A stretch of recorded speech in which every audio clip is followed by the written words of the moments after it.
As with this, I'd like to say a word of gratitude and appreciation to our very special guest, Dr. Khalifa Thamer Al-Hmeida, Associate Professor at the Faculty of Law at Kuwait University, teaching Kuwait's constitutional law.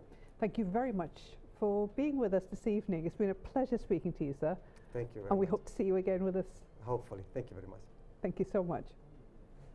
Well, ladies and gentlemen, before continuing with our live coverage, let's look at what the Canadian Ambassador to the State of Kuwait had to say about our country's democratic process. Please stay tuned.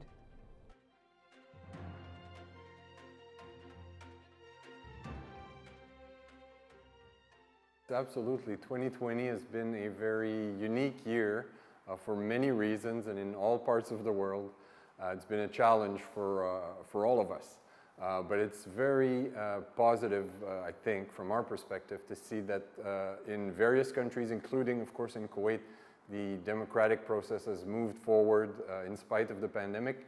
And we're actually looking forward to see the elections go forward and the results and how it'll be run and see how it will shape the future of Kuwait.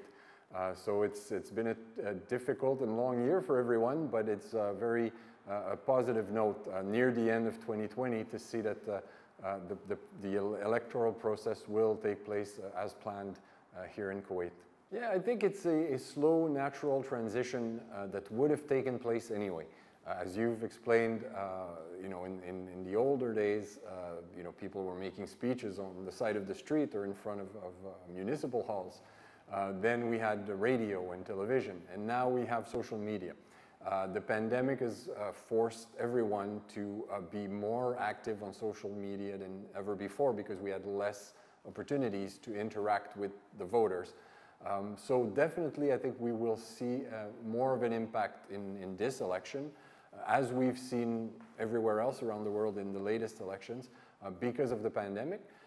But I don't necessarily see that as a negative point. Certainly, it has changed the way candidates and voters interact. But in many ways, I find that I get to learn more about some of the candidates by looking at their videos, looking at their social media posts, than I would normally by just waiting for them to maybe appear in the newspaper or to go see them somewhere. So in many ways, I think it has helped bring the voter and the candidates closer. Well, obviously, as I think everyone knows, women empowerment in general has been a priority for our Canadian government over the last few years. And we have tried to play this role here in Kuwait as well with organizing various events and activities to ensure that there's more women participation in all fields of life, from sports to politics to any journalism, you name it. So obviously we're very hopeful to see more of a participation of women in the political sphere as candidates, hopefully as elected members as well. We'll see what the results are, but I think certainly we have worked with some of the candidates over the last few years and spoke with them on various occasions. And we're very pleased to see that there are a lot of candidates, that they've done very well, they're very active on social media, and we'll see what the voters decide, but I think it's always a step in the right direction if we can get more of a balanced representation. Well, first I would like to start by saying that, you know, over the duration of this crisis or pandemic, the Kuwaiti government has taken various steps to ensure the safety and health of its citizens and expats that live here in Kuwait. So we're very pleased to have seen these efforts. They've done all they could to keep everyone safe, and I think that applies as well to the election. I think you know, the measures put in place are hopefully going to be what needed to happen to make sure everyone can vote and feel that they have the ability to go out and vote and to do so safely. So certainly we've seen these efforts, and I think hopefully the results will be positive as well. And I think it also underlines a few key elements that I think we would we'll see in the coming months. More efforts to to continue to keep everyone safe. But obviously there are some other topics that will be of interest as we move forward. Economic reforms, political reforms, social reforms, and various measures and new policies that need to be put in place to ensure that Kuwait continues to grow and continues to be a strong player in the region and in the world. Mm-hmm.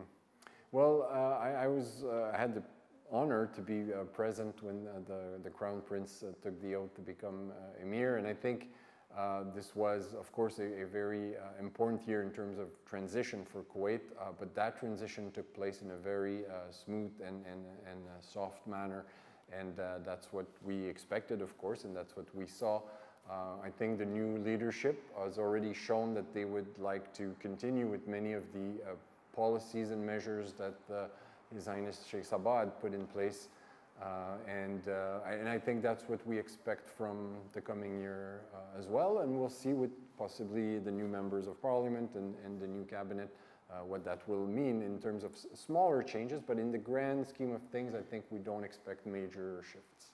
Well, it's, as I said earlier, 2020 has been a very unique year, so we hope that 2021 offers us hopefully a more positive outlook everywhere, and certainly here in Kuwait we're happy to see the results. We'll be happy to see the results of the election and see how this will affect and change the immediate and medium-term and long-term future of Kuwait.